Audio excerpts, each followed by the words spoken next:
Am revenit în seara aceasta, discutăm despre problemele din gura românilor. Îmi place cum sună expresia asta și ar fi bine dacă toate și multe dintre aceste campanii ar fi mai pe înțelesul tuturor. Cred că și aici este o problemă, pentru că la un moment dat întâlnim specialiști care se pierd atât de mult în lumea lor, în termeni, încât omul bate în retragere și atunci nu mai înțelege.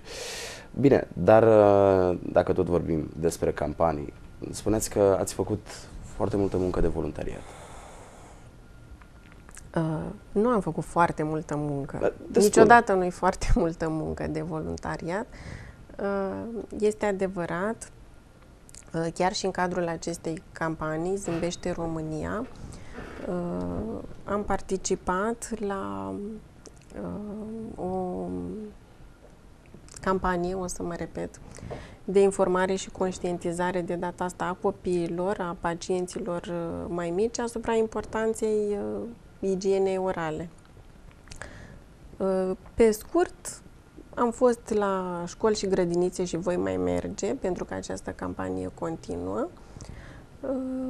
cu mostre și niște kituri de paste și periuțe de dinți, care să fie cât mai colorate și mai atractive pentru copii, și le-am vorbit despre metode de igienă orală.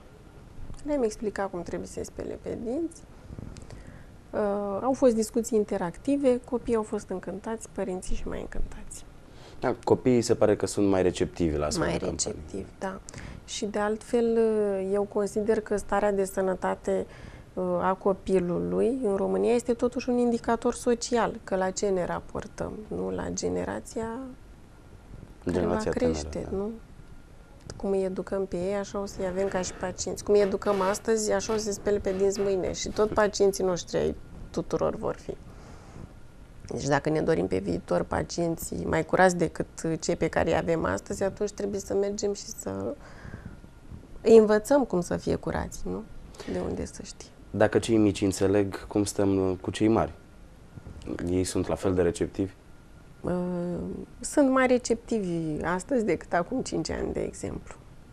Da, au început să fie mai receptivi. Depinde, cred, și de puterea de convingere a medicului. Trebuie să-i spui o dată, de ori, de 10 ori să nu-ți pierzi răbdarea până înțelege.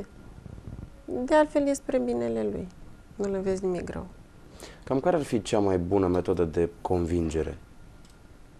Sau ar exista, credeți că există o astfel de metodă? Cea mai bună metodă de convingere? Păi cred că toți se sperie că își vor pierde dinții în final și dacă îi faci să înțeleagă că într-adevăr și ei vor pierde, nu este o glumă, și le demonstrezi, se sperie și vin și se tratează. De un lucru nu am vorbit și mi-ați spus că este destul de des întâlnit, și anume pericoronarita. Da, este vorba despre o afecțiune a molarului de minte. În popor îl numim molar de minte. Este vorba despre molarul 3, acela care îi rupe în spatele tuturor dinților în jurul vârstei de 17 ani. Din păcate, într-un procent destul de ridicat, atunci când erupe, creează și niște complicații.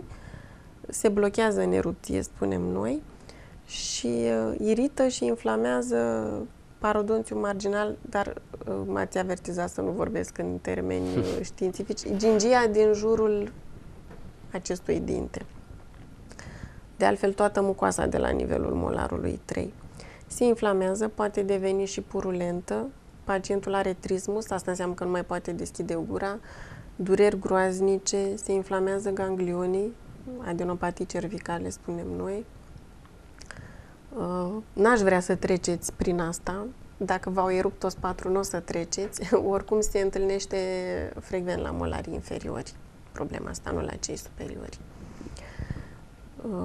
Cine trece prin asta nu-și rezolvă problema fără antibioterapie, antibiotic și antiinflamator, ca să iasă din pusteul dureros, și în final extracție. Până la extracție se mai face o manoperă, se numește decapușonare. Adică gingia în exces? Da, ea nu este în exces de fapt, dar blochează erupția este atât de groasă și de fibroasă încât molarul nu poate străpunge și atunci trebuie să ajuți să faci o incizie acolo, să-i faci loc molarului să iasă, să se așeze mai bine. Durerile sunt groaznice pentru că acest molar va împinge și în molarii din față și o să creeze nu disconfort, durere înfiorătoare de multe ori. Deci, practic, toți dinții sunt mutați. Sunt împinși. Da. Se întâmplă, de fapt, așa ajung unii adolescenți să vină prima dată la dentist.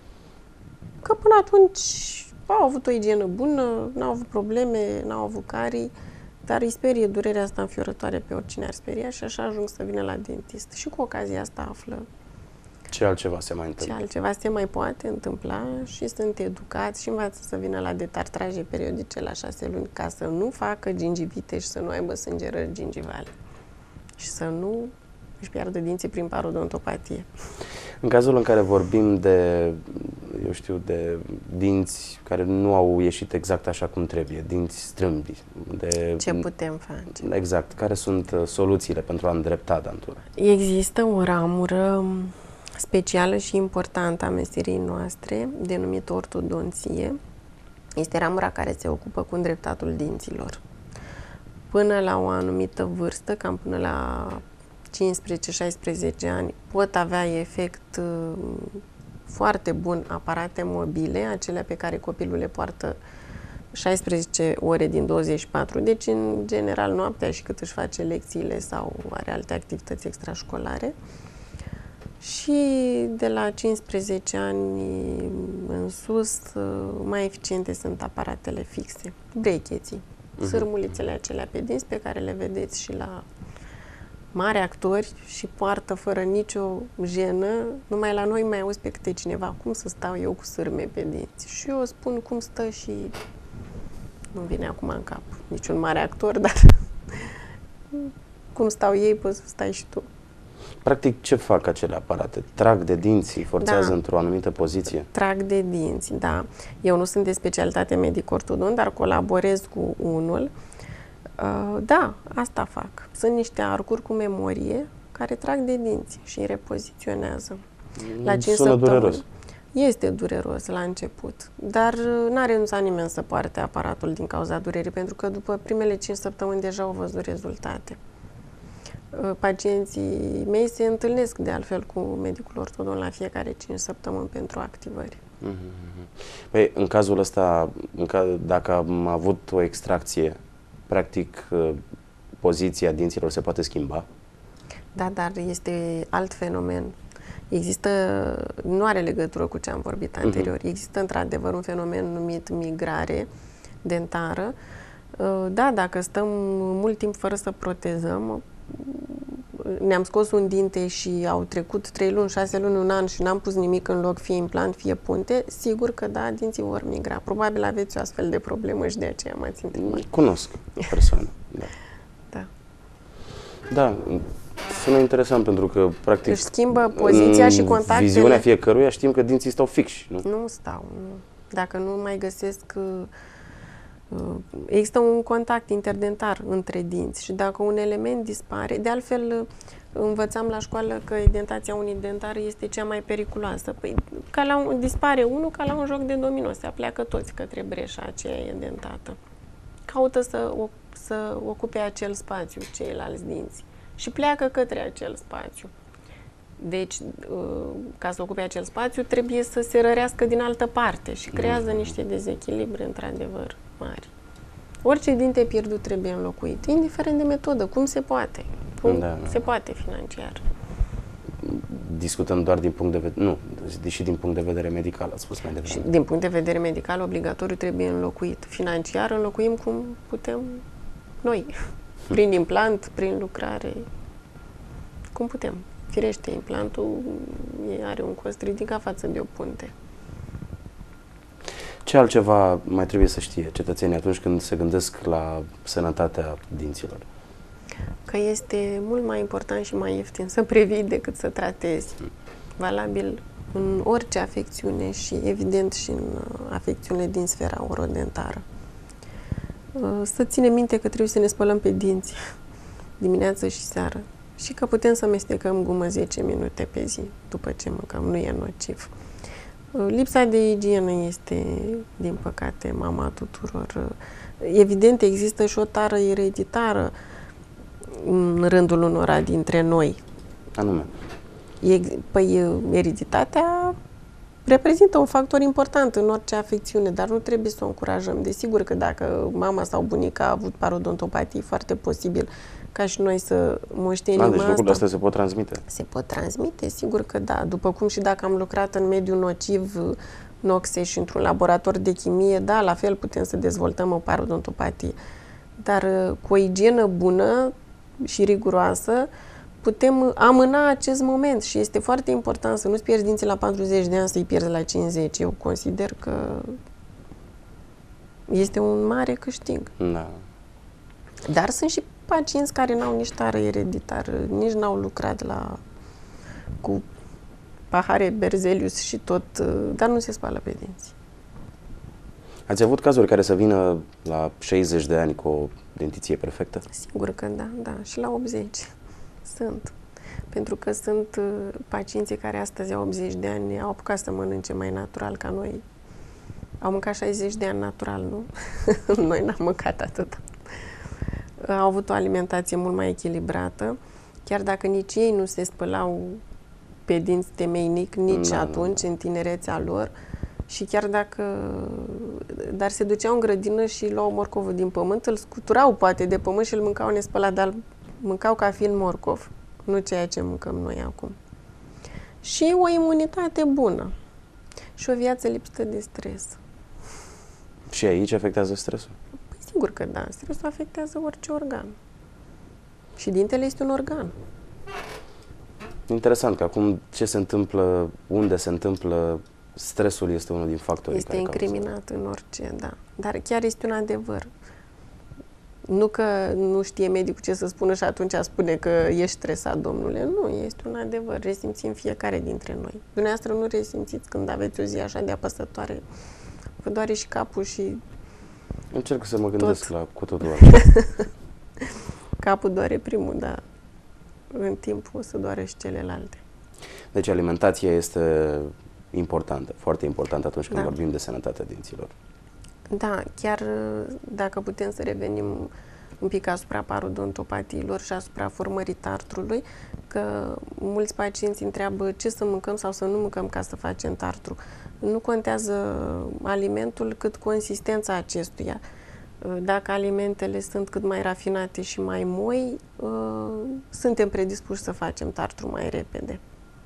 Deci trebuie să fie mai de o consistență alimente mai... de o consistență mai rigidă, sigur. Pentru că prin mestecarea lor stimulăm circulația sanguină la nivelul parodonțiului. Deci în cazul ăsta fructele, legumele sunt indicate. Fructele, legume foarte indicate, nici acestea în exces pentru că au acizi care pot afecta smalțul. Totul cu echilibru. Nimic în exces. Valabil și la dinți. Nimic în exces. Da. La fel și cu spălatul pe dinți.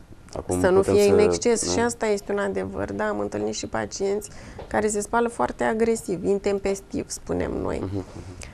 Cred că au mulți dintre ei și o periuță nepotrivită. Dacă pacientul este tânăr și parodonțiul, gingia sănătoasă, nu trebuie folosită, ori nu se spală bine că se spală cu o perie prea moale, ori se spală cu o perie mult prea dură și își rănește gingiile. Da, și periajul intempestiv este o problemă. Sunt pacienți care dintr-un exces de zel se spală prea mult pe dinți și erodează smalțul. Este adevărat. Apa de gură și ața dentară. Despre ele. Foarte benefice. Și apa de gură și ața interdentară. Apa de gură ar trebui să o folosim de câte ori putem pe zi, de câte ori ne amintim. Măcar cât suntem acasă, când suntem la serviciu, probabil nu o să avem una în geantă. Eu la serviciu am că e serviciu de așa natură. Dar dumneavoastră probabil nu puteți aici. Și ața interdentară extrem de benefică, n-ar trebui să lipsească din baia niciunei persoane. Cred că am mai vorbit și data trecută un pic despre asta și vă aminteam că vedem în filme cum americanul are discuția de seară cu soția sau cu soțul și cu... Da, este ceva care nu lipsește. Este foarte important. Să nu rămânem cu bacteriile acelea peste noapte, pentru că se vor descompune peste noapte. Da. Bun, din păcate timpul nu ne permite să mai continuăm, însă vă mulțumesc pentru aceste detalii. Cu multă plăcere. Și să sperăm că vom discuta și pe viitor, însă de rezultate pozitive și nu de Așa va fi. Oameni cu probleme. Din ce în ce mai puțini oameni cu probleme. Sunt convinsă că vom ajunge la standardul ăsta într-o zi, dar trebuie să muncim mai mult și să ne ajute mass media mai mult, să promoveze mai mult ideea aceasta de sănătate și spălat pe dinți și igienă în general. De asta suntem aici. Așteptăm. Bun. Deci evenimentul Zâmbește România va avea loc sâmbătă, pe data de 27. De fapt, campania Zâmbește România continuă, să ne exprimăm corect, iar evenimentul despre care v-am vorbit va avea loc sâmbătă în Constanța, începând cu ora 10.